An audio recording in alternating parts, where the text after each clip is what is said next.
नमस्कार दोस्तों, स्वागत है आपका आपके अपने YouTube चैनल एडू घोसला में। मैं आपका एडू मित्र फिर से हाजिर हूँ एडुटेरिया सीरीज को आगे बढ़ाने के लिए।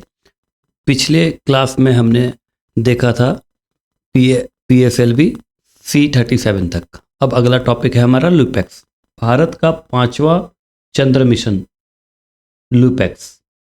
ये भारत के राष्ट्रीय अंतरिक्ष आयोग ने 5वें चंद्र mission lunar polar exploration mission LUPEX को मंजूरी दी है। अब इसका नाम लूनर पोलर एक्सप्लोरेशन मिशन क्यों पड़ा है, ये हम आगे पढ़ेंगे तो हमें समझ में आएगा कि ये पोल से रिलेटेड है और एक्सप्लोरेशन के लिए है। ठीक है, लुपेक्स क्या है? अपना भारत के इसरो और जापान के जाक्सा के बीच एक सहयोगात्मक प्रयास है। ये जो है ये कोलैबोरेटिव एफर्ट डाला जा रहा है इसको मून पर खोज करने के लिए। ठीक है, यह मिशन मुख्यतः चंद्रमा के संसाधनों, विशेष रूप से चंद्रमा के दक्षिणी ध्रुव साउथ पोल की बात हुई ना, इसलिए पोलर है, दक्षिणी ध्रुव में पानी की खोज पर ध्यान केंद्रित करेगा। लुपेक्स को चंद्रमा की सतह पर 100 दिन तक काम करने के लिए डिजाइन किया गया है। इसको 100 डेज के लिए डिजाइन किया गया है। यह ड्रिलिंग और साइट पर प्रयोग के लिए विशेष उपकरणों का उपयोग करके उन क्षेत्रों का पता लगाएगा जो अस्थायी रूप से छायादार स्थान है, जहां सूर्य की रोशनी कभी भी नहीं पहुंचती है। ये आप ध्यान रखना, ये उन क्षेत्रों का पता लगाएगा जहां सूर्य की रोशनी बिल्कुल नहीं पहुंचती है, और दक्षिणी ध्रुव पर, चंद्रमा के दक्षिणी ध्रुव पर ये पानी की खोज करेगा, खोज पर ध्यान केंद्रित करेगा। ठीक है, दक्षिणी ध्रुव पर पानी की खोज पर ध्यान केंद्रित करेगा जहां सूर्य की रोशनी नहीं पहुंचती है, पूरी तरह जो हमेशा छांव वाले क्षेत्र हैं उसकी खोज करेगा। लुपेक्स की जानकारी भविष्य में चंद्रमा पर जाने वाले मिशनों की योजना बनाने में मदद करेगी, जिसमें वे मिशन भी शामिल हैं जो चंद्रमा के नमूने वापस धरती पर जा सकते हैं। यह मिशन चंद्रमा का एक अस्थायी मानव उपस्थिति बनाने की दिशा में एक महत्वपूर्ण कदम है। मानव की उपस्थिति को अस्थायी बनाने के लिए हमें पानी की भी आवश्यकता है, क्लाइमेट जानना जरूरी है, तो ये मिशन बहुत ज़्यादा ही कारगर उसके लिए होगा। अगला टॉपिक है हमारा गांधी सागर वन्य जीव अभयारण्य, चीतों का दूसरा निवास स्थान बना। दूसरा क्यों बोल रहे हैं? क्योंकि पहला कूनो नेशनल पार्क आपने सुना होगा, पिछले साल दिसंबर 2023 में नरेंद्र मोदी जी प्रधानमंत्री जी ने वहाँ पे चीतों का घर बनाया था, मतलब चीतों को वहाँ पे छोड़ा था जो साउथ अफ्रीका से आए थे, है ना। तो ये चीज़ हम बताते चले कि कूनो नेशनल पार्क जो है उसके सफारी एरिया में चीतों को छोड़ा गया था। कूनो नेशनल पार्क में 1 साल से ज़्यादा समय तक कैद रहने के बाद 2 दक्षिण अफ्रीकी चीते अग्नि और वायु को मध्य प्रदेश के गांधी सागर वन्यजीव अभयारण्य में छोड़ा जाएगा। इसलिए गांधी सागर को अब दूसरा निवास स्थान बताया जा रहा है। गांधी सागर कूनो नेशनल पार्क के बाद चीतों की मेजबानी करने वाला भारत का दूसरा स्थल बन गया है। प्रोजेक्ट चीता क्या है? प्रोजेक्ट चीता का उद्देश्य है देश में 1952 में विलुप्त इंस्टिंक्ट हो चुके चीतों की आबादी को फिर से बहाल करना इनका मकसद है। इसलिए हमने दक्षिण अफ्रीका से हम चीते लेकर आए थे। इसमें दक्षिण अफ्रीका और नामीबिया से चीतों के कूनो राष्ट्रीय उद्यान में स्थानांतरित करना भी शामिल है इसी चीता प्रोजेक्ट के तहत। ठीक है, अगली जो न्यूज़ है वो थोड़ी दुखद न्यूज़ है। रतन टाटा जी के बारे में आपने सुना होगा। रतन टाटा जी हमारे देश के धरोहर, सिर्फ उद्योगपति ही नहीं थे बल्कि समाज सेवी भी थे। उन्होंने हमारे देश के लिए बहुत बड़े बड़े काम किए हैं। उनका निधन हो गया है ना। 9 अक्टूबर 2024 को इनका निधन हो गया। ठीक है, भारत उद्योग जगत के महान नेता और दयालुता के प्रतीक रतन टाटा जी का निधन हो गया 9 अक्टूबर को। इनका व्यक्तिगत जीवन कैसा था? रतन टाटा जी का जन्म 28 दिसंबर 1937 को मुंबई के एक पारसी जोरोएस्ट्रियन परिवार में हुआ था। उन्हें कई प्रतिष्ठित पुरस्कार मिले हैं, जिनमें 2021 में असम वैभव, 2008 में पद्म विभूषण और सन 2000 में पद्म भूषण भी शामिल है। पद्म भूषण इनको कब मिला था? सन 2000 में। पद्म विभूषण मिल गया था 2008 में, और असम वैभव पुरस्कार मिला 2021 में। उपलब्धियां इनकी क्या क्या थी? वर्ष 1991 में JRD टाटा के बाद टाटा समूह के अध्यक्ष बने। 1991 से 2012 तक ये अध्यक्ष रहे टाटा समूह के। रतन टाटा चैरिटेबल ट्रस्ट के बड़े समर्थक थे। उन्होंने अपने 65% से अधिक शेयर दान में दे दिए थे। ठीक है, 65% से ज़्यादा शेयर इन्होंने अपने दान कर दिए। चैरिटेबल ट्रस्ट के बहुत बड़े समर्थक थे। इन्होंने टाटा नैनो को लॉन्च किया था, जो एक कम लागत वाली कार थी जिसका उद्देश्य भारतीय जनता को किफ़ायती परिवहन उपलब्ध कराना था। ये कहते थे कि मैं जो बाइक में लोग चलते हैं उनको देखकर मुझे लगता है कि इनको धूप, गर्मी और ठंडी, बरसात सब कुछ झेलना पड़ता है। तो क्या मैं ये बाइक चालकों को कार में फिट नहीं कर सकता? क्या मैं ऐसी कोई कार नहीं बना सकता कि ये बाइक से शिफ्ट हो जाए? तो इन्होंने एक प्रयास किया था कि कम लागत में कार आ जाए। तो लाख रुपए की लखटकिया कार के नाम से भी फेमस थी, इसलिए इन्होंने निकाला था कि बाइक से जो लोग चलते हैं वो जो है वो लोग भी कार में अपना ट्रैवल कर पाएँ, कम से कम छत होगी तो बारिश, गर्मी और ठंड से बचे रहेंगे, है ना। उन्होंने महत्वपूर्ण संगठनात्मक सुधार लागू किए, जैसे कि सेवानिवृत्ति को लेकर आपको सेवानिवृत्ति की एज को निर्धारित किया उन्होंने कि कब रिटायरमेंट एज होनी चाहिए। युवा प्रतिभाओं के नेतृत्वकारी भूमिकाओं को बढ़ावा देने का काम किया था। वर्ष 2008 में फोर्ड से जैगुआर बहुत बड़ा ब्रांड है गाड़ी का, आपको पता होगा, और लैंड रोवर जिसकी रेंज रोवर कार आती है, इसका भी अधिग्रहण कर लिया इन्होंने। और जनवरी 2022 में टाटा समूह द्वारा सरकार से एयर इंडिया का अधिग्रहण किया गया। एयर इंडिया के बारे में थोड़ी चीज़ और बता दें कि एयर इंडिया पहले टाटा समूह का ही था, उसके बाद उसका नेशनलाइजेशन हो गया था और दोबारा ये टाटा समूह के पास आ गया।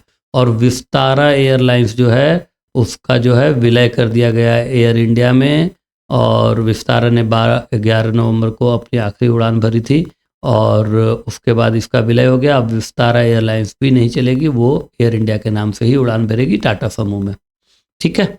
तो रतन टाटा जी काफ़ी महत्वपूर्ण पर्सनालिटी हमारे देश के लिए, तो इनकी ये चीज़ें सब कुछ याद रखना जरूरी है कि 1991 में इन्होंने टाटा समूह का प्रभार संभाला, उसके अध्यक्ष बने, और इनको जो पुरस्कार मिले हैं पद्म भूषण, पद्म विभूषण, ठीक है। और इन्होंने जगुआर और लैंड रोवर का अधिग्रहण करने में इनका बहुत बड़ा हाथ है। नैनो गाड़ी के डिजाइन करने में, नैनो गाड़ी निकालने में, कार में इनका योगदान है। और टाटा समूह द्वारा एयर इंडिया को भी अधिग्रहण किया गया 2022 में, ठीक है। अब अगला जो टॉपिक है हमारा है, भारत दुनिया का तीसरा सबसे बड़ा इथेनॉल उत्पादक और उपभोक्ता देश बन गया है। भारत का तीसरा सबसे बड़ा इथेनॉल उत्पादक और उपभोक्ता दोनों। तो पहला कौन सा है? पहला यूएसए है, उसके बाद ब्राज़ील है, उसके बाद भारत तीसरा बन गया है, ठीक है। हाल ही में आयोजित India sugar and bio energy सम्मेलन में यह स्पष्ट किया गया कि भारत वैश्विक स्तर पर इथेनॉल का तीसरा सबसे बड़ा उत्पादक और उपभोक्ता देश बन गया है, ठीक है। भारत तीसरा सबसे बड़ा उत्पादक और उपभोक्ता देश बन गया है इथेनॉल का, और यूएसए और ब्राज़ील मिलकर 80% इथेनॉल उत्पादित करते हैं।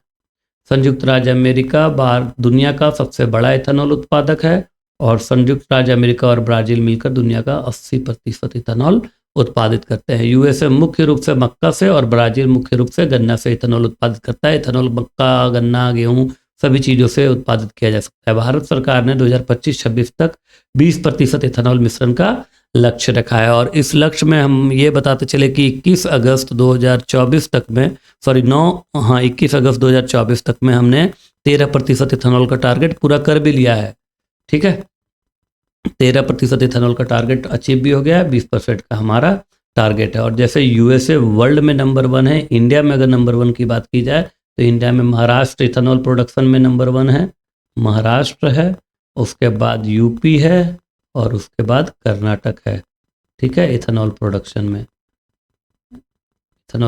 और कंपनी की बात की जाए तो बजाज हिंदुस्तान शुगर कंपनी जो है वो सबसे ज़्यादा इथेनॉल भारत में सबसे ज़्यादा ethanol Bajaj Hindustan sugar company है, वो सबसे ज़्यादा इथेनॉल का उत्पादन करती है भारत में।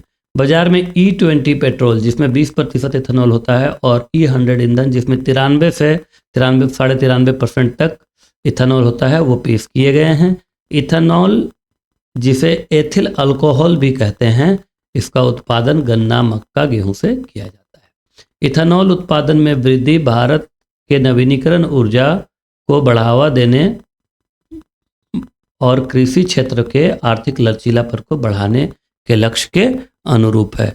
ये नवीनीकरण ऊर्जा का सोर्स है क्योंकि इथेनॉल जो है जब हमारे गन्ने और गेहूं इन सब चीज़ों के वेस्ट से जब हम इथेनॉल बना पाएंगे तो फिर ये रिन्यूएबल एनर्जी सोर्स हो जाएगा। अब समझो सूर्य से हम कर ही रहे हैं, विंड से कर रहे हैं, इससे भी करेंगे, रिन्यूएबल एनर्जी की तरफ बढ़ेंगे तो हमारे पास एनर्जी की कमी नहीं होगी और खेती का लचीलापन भी इसमें आएगा कि लोग कृषि क्षेत्र में फिर जुड़ना चाहेंगे, क्योंकि उससे लाभ के अवसर और प्राप्त होंगे, है ना। अगला टॉपिक है हमारा, बिहार में नीलगाय और जंगली सुअरों को मारने का आदेश। ये एक्चुअली आदेश नहीं, मतलब अनुमति देने की बात है, ठीक है। जनरली होता है कि जंगली जानवरों को मारने पे प्रतिबंध होता है और उस पर सख्त कार्रवाई की जाती है, किंतु बिहार में नीलगाय और जंगली सुअरों का आतंक इतना बढ़ चुका है कि वो खेती पे असर हो रहा है। अब धीरे धीरे उस पर अनुमति दी जा रही है कि अब इनको हम मार सकते हैं। देखते हैं क्या ये न्यूज है। हाल ही में बिहार सरकार ने नीलगाय और जंगली सुअरों का आतंक से निजात पाने के लिए उन्हें मारने की अनुमति देने का फैसला किया है।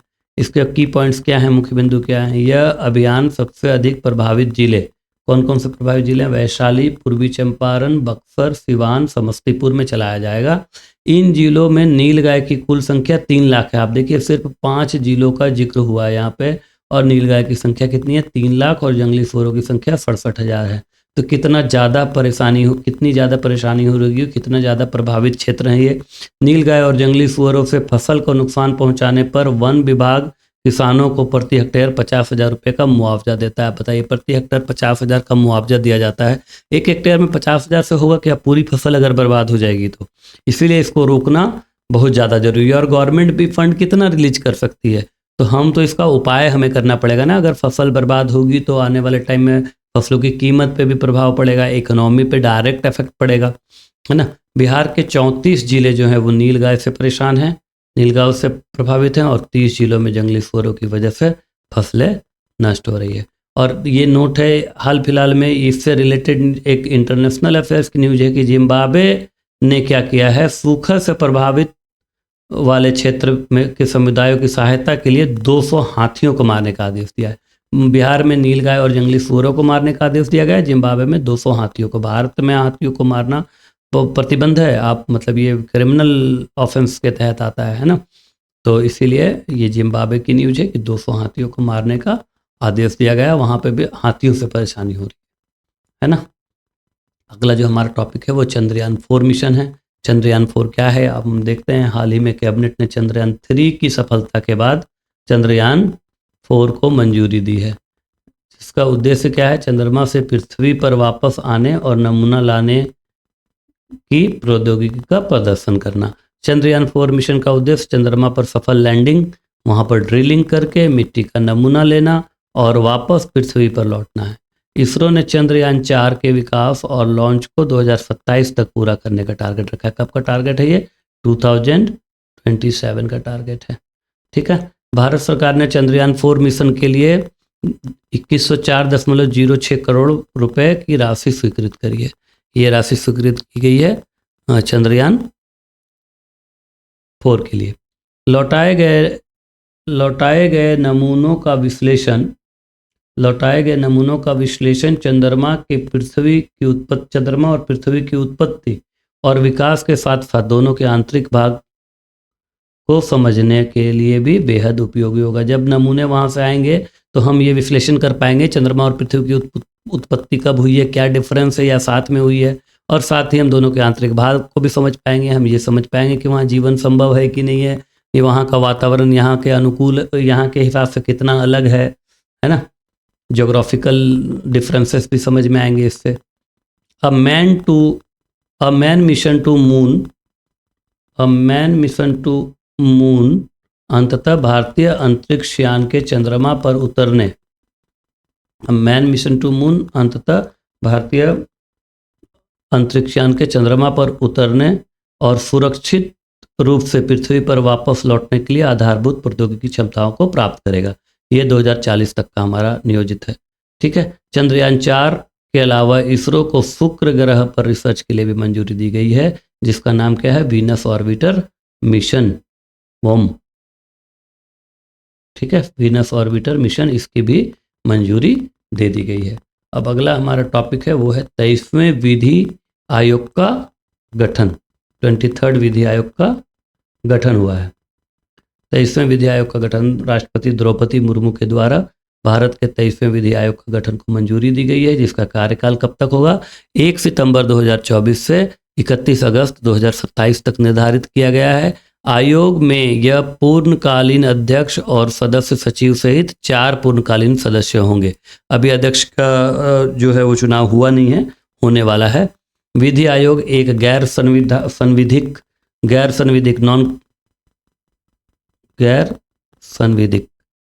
ठीक है, गैर संविधिक इकाई है, नॉन स्टैट्यूटरी बॉडी है, ठीक है, और निकाय है। और इस जिसकी स्थापना कब हुई थी?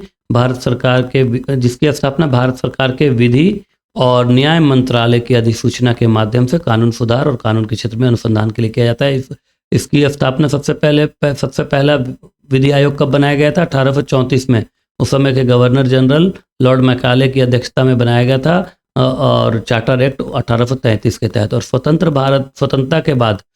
भारत का पहला विधि आयोग 1955 में भारत के राष्ट्रपति द्वारा स्थापित किया गया था, जिसके अध्यक्ष MC सीतलवाड़ थे। पहले विधि आयोग जो आज़ादी के बाद का था, उसके अध्यक्ष कौन थे? MC सीतलवाड़।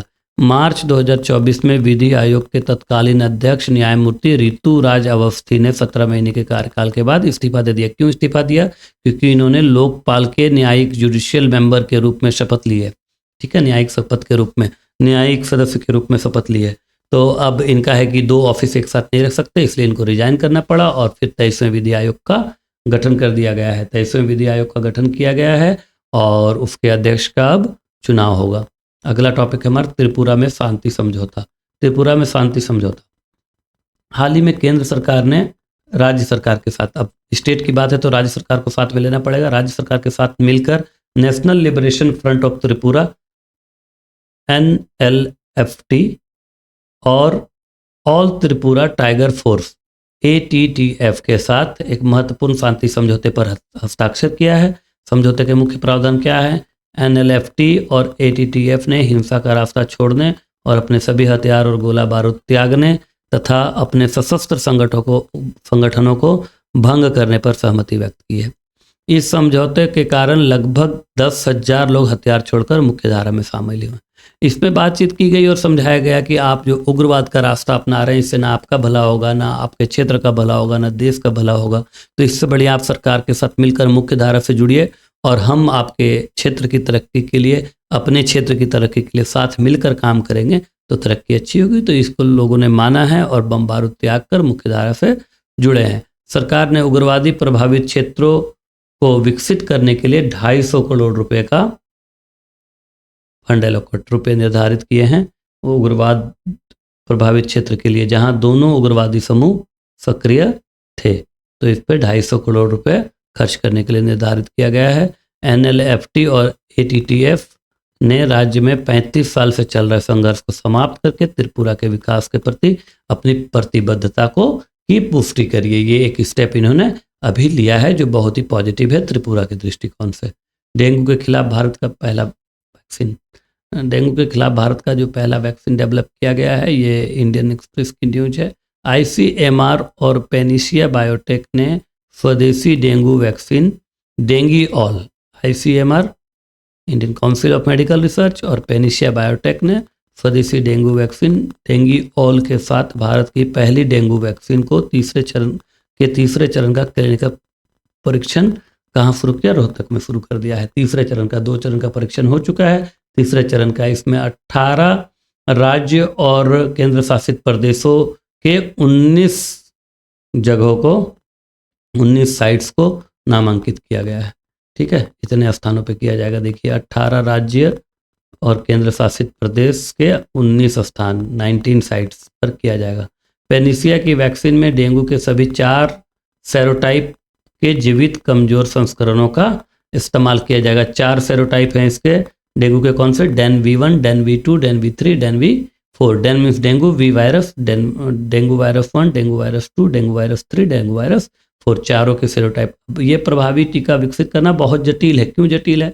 मान लीजिए हम कोई टीका बनाते हैं, क्या पता है वायरस 1 वायरस 3 पे कारगर है, 2 4 पे कारगर नहीं है, या 4 पे कारगर है, 1 2 3 पे नहीं है, तो उस टीके का महत्व नहीं रह जाएगा। हमें चारों पे कारगर होने वाला टीका बनाना है, इसलिए थोड़ी जटिल ये प्रोसेस है विकसित करना, इसीलिए इसके ट्रायल में टाइम लग रहा है और ये तीसरे चरण का ट्रायल चल रहा है।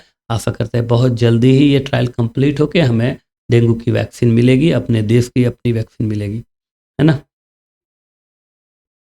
डेंगू वायरस स्टीरियोटाइप इनमें अच्छी प्रभावकारिता हासिल करनी होगी।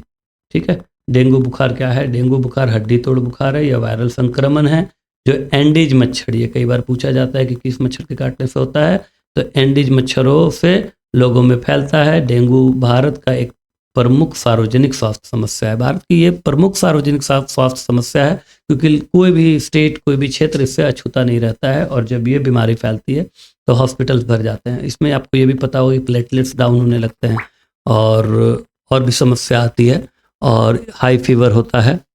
ठीक है, तो ये हड्डी तोड़ बुखार है। ठीक है, WHO विश्व स्वास्थ्य संगठन ने WHO के अनुसार वैश्विक स्तर पर डेंगू के मामले में वर्ष 2024 में 7.6 मिलियन मामले हो गए डेंगू के विश्व स्तर पे, और भारत में 75 से 80% मामलों में लक्षण ही स्पष्ट नहीं हो पाते। इसलिए भारत इसके लिए वैक्सीन डेवलप भी कर रहा है, लेकिन भारत में जो डेंगू के मामले आते हैं उसमें लक्षण भी नहीं पता चलते हैं, सारे टेस्ट करवाने पड़ते हैं पहले, है ना। मलेरिया, टाइफाइड सब कुछ करवाना पड़ता है, फिर पता चलता है कि क्या है, लक्षण से पता नहीं चलता है।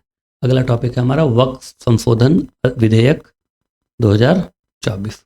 वक्फ संशोधन विधेयक ये क्या है? यह विधेयक 8 अगस्त 2024 को लोकसभा में पेश किया गया। वक्फ विधेयक के बारे में आपने सुना होगा, इसको लेकर थोड़ा विवाद भी था, कुछ लोग समर्थन में थे, कुछ लोग खिलाफ भी थे। कोई भी विधेयक आता है, कोई बदलाव आता है, जब संशोधन की बात होती है तो कुछ लोग इसके पक्ष में भी होते हैं, कुछ इसके विरोध में भी होते हैं, ये आम बात है। ठीक है, तो ये कब पेश किया गया? 8 अगस्त को पेश किया गया है।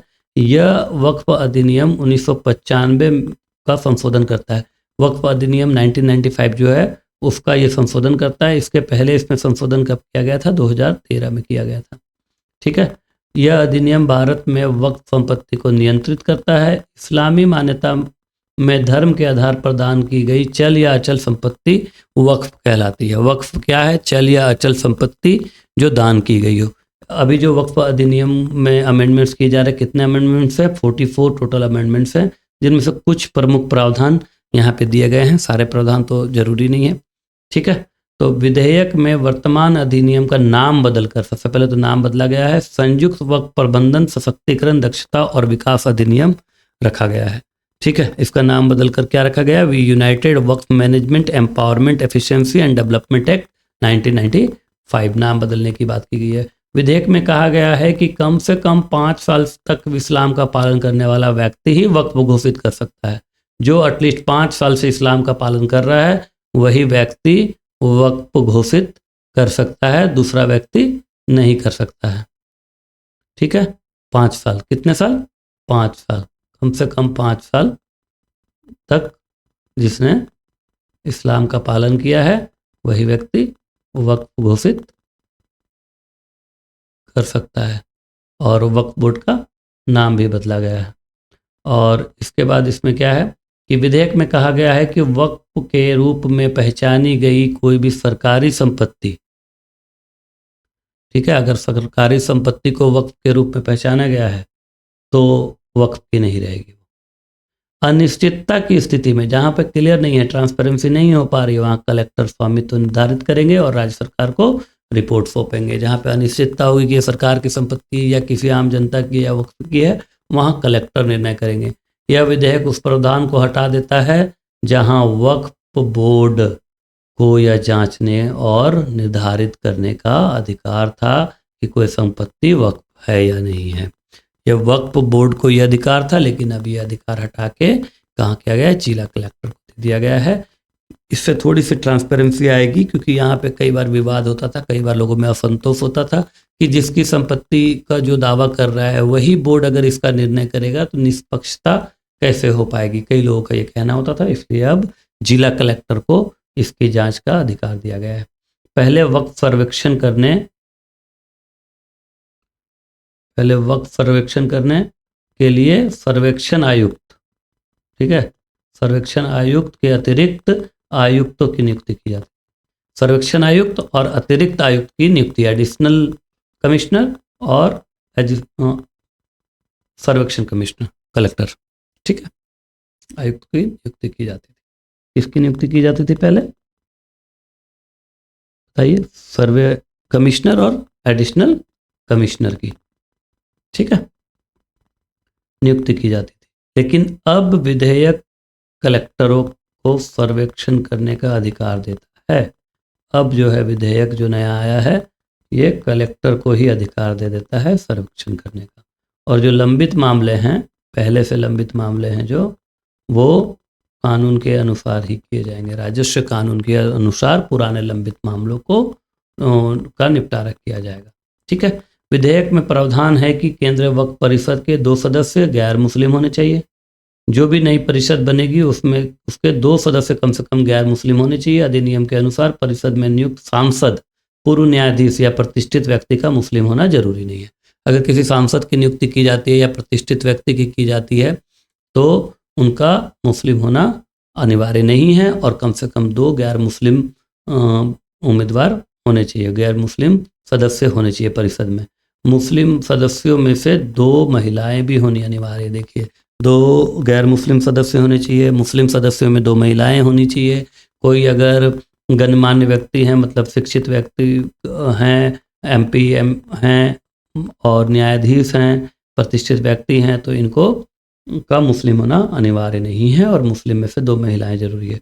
वक्फ में शिया, सुन्नी और पिछड़े मुस्लिम वर्गों में से कम 1 सदस्य होना चाहिए, और बोहरा और आगा खानी समुदायों में 1 सदस्य होना चाहिए अगर उनके पास राज्य का वक्फ है। तो राज्य में अगर वक्फ है उनके पास तो बोहरा और आगा खानी समुदाय का भी 1 सदस्य होना चाहिए, अदरवाइज शिया, सुन्नी और पिछड़े वर्ग से 1 सदस्य होना अनिवार्य है, ठीक है। शिया, सुन्नी और पिछड़े समुदाय से भी 1 सदस्य होना अनिवार्य है, और अगर बोहरा और आगा खानी समुदाय से भी 1 होना चाहिए अगर उनके पास राज्य में वक्फ है, ठीक है। विधेयक में ट्रिब्यूनल के निर्णयों को अंतिम मानने वाले प्रावधान को छोड़ दिया गया है, और ट्रिब्यूनल के आदेश के खिलाफ 90 दिनों के भीतर उच्च न्यायालय में अपील की जा सकती है। पहले ट्रिब्यूनल का फैसला अंतिम फैसला होता था, अब ट्रिब्यूनल के खिलाफ हम उच्च न्यायालय में जो है वो अर्जी दे सकते हैं। 90 दिनों के अंदर हम वहाँ पे अपील कर सकते हैं। विधेयक केंद्र सरकार को संबंध में नियम बनाने के, निम्नलिखित के संबंध में कुछ नियम बनाने का अधिकार देता है। जो नया विधेयक है वो क्या करता है, केंद्र सरकार को कुछ नियम बनाने का अधिकार भी देता है। किस चीज से रिलेटेड, पंजीकरण से रिलेटेड नियम बना सकती है केंद्र सरकार, वक्फ के खातों का प्रकाशन करने से रिलेटेड, और वक्फ बोर्ड की कार्यवाही का प्रकाशन करने से रिलेटेड।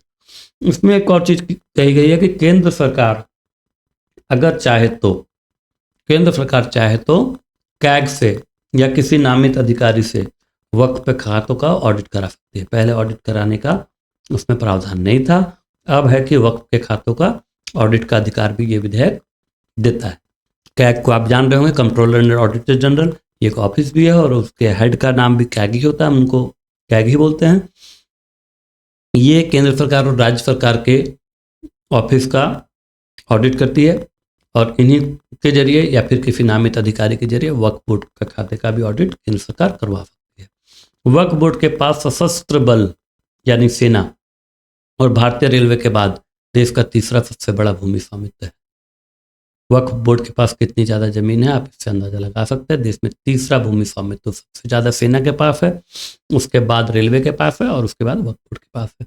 इस विधेयक की समीक्षा के लिए जगदम्बिका पाल की अध्यक्षता में संयुक्त संसदीय समिति का गठन किया गया। अब इसके बारे में हम आपको बताते हैं। जॉइंट पार्लियामेंट्री कमेटी जो बनाई गई है, ये कमेटी बनाई गई 8 अगस्त को विधेयक आया, ठीक है, और 9 अगस्त को मोमा यानी मिनिस्टर ऑफ माइनॉरिटी अफेयर्स किरण रिजिजू जी ने 9 अगस्त को एक कमेटी का गठन किया, ठीक है, पार्लियामेंट्री कमेटी का। इसका अध्यक्ष बनाया गया बीजेपी के सांसद हैं जगदम्बिका पाल जी, और ये कमेटी जो है ये 31 मेंबर कमेटी है, ठीक है। 31 सदस्य हैं इस कमेटी में टोटल 31 सदस्यों में से 31 मेंबर हैं, 31 सदस्य हैं टोटल, और 31 में से 21 हैं लोकसभा के और 10 हैं राज्यसभा के, टोटल 31। और 21 में से 12 जो हैं वो एनडीए के मेंबर हैं, ठीक है, 12 एनडीए से हैं, और 9 जो हैं वो ओपोजिशन से हैं, ठीक है, 9 ओपोजिशन से हैं। 12 एनडीए में से 8 बीजेपी के हैं, 4 अन्य घटक दलों के हैं, और इन 10 में से 4 बीजेपी से हैं, 4 अपोजिशन से हैं, ठीक है, और 1 मेंबर जो है वो वाईएसआरसीपी से हैं और 1 मनोनीत है, नॉमिनेटेड है, ठीक है। इसमें 21 सदस्यों में असदुद्दीन ओवैसी को भी रखा गया है। और ये जो पहली मीटिंग हुई थी, ये कमेटी क्यों बनाई गई है कि ये जो विधेयक में जो सारे अमेंडमेंट्स हैं इसका रिव्यू करना और एक रिपोर्ट सौंपना कि ये सारे जो अमेंडमेंट्स हैं वो ज़रूरी हैं या गैर ज़रूरी हैं, सही हैं क्या नहीं, कुछ बदलाव की तो ज़रूरत नहीं है, कुछ हटाने की तो ज़रूरत नहीं है, कुछ और जोड़ने की ज़रूरत तो नहीं है। इसीलिए लगभग हर पार्टी से इसमें लोगों को डाला गया है ताकि एक निष्पक्ष इसका रिव्यू हो सके, है ना। जो पहली मीटिंग हुई वो कब हुई? पहली मीटिंग जो हुई इसकी वो न्यू दिल्ली में हुई, ठीक है, 22 अगस्त को, 22 अगस्त को जगदम्बिका पाल जी के नेतृत्व में पहली मीटिंग हुई। इसको टीएमसी के एक सांसद हैं कल्याण बनर्जी, इन्होंने बायकॉट किया इस मीटिंग का। बाकी ये मीटिंग संपन्न हुई है, सभी बिंदुओं पर चर्चा की जाएगी ऐसा कहा गया है।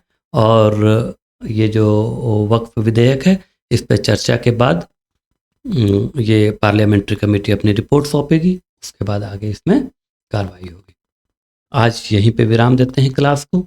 आगे आईपीसी सीआरपीसी के अधिनियम के सुधार के बारे में देखेंगे और एडुटेरिया सीरीज को आगे बढ़ाएंगे। जल्द से जल्द इसको कंप्लीट करेंगे क्योंकि परीक्षा के लिए बहुत उपयोगी है। एडु घोषला से जुड़े रहने के लिए आपका बहुत बहुत धन्यवाद।